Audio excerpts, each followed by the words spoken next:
To those up last night, did your heart skip a bit? Gold and silver went on an absolute extreme bungee jump. It completely flushed out the panic and resetting the board.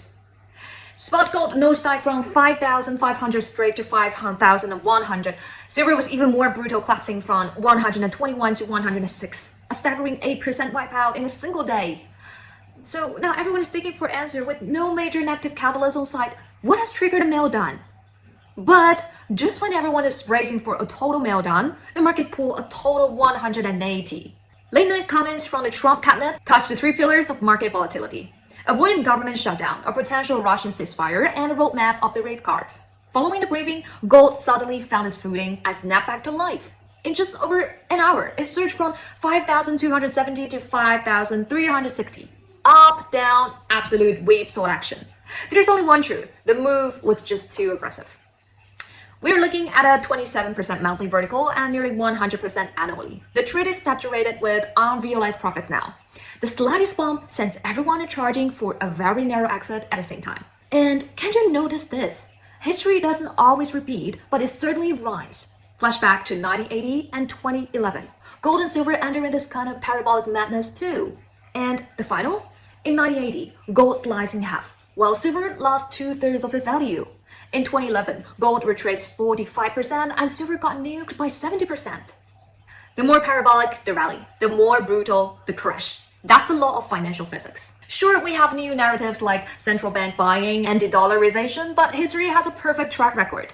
After a parabolic move, the correction is always sudden and severe. This means the current rally is built on a shaky foundation. So where do we go from here? My stand is crystal clear. I'm still in a long-term bull, but short-term, it's time to play defense. Actually, I've been tracking EBC order flow tools, and the current short signals were actually hiding in plain sight. At the key levels of $5,590 and $5,380, we saw a clear short imbalance. That is a level of concentrating selling pressure we haven't seen in a long time. Beyond that, there is a massive sell wall right above $5,250, acting as a concrete ceiling.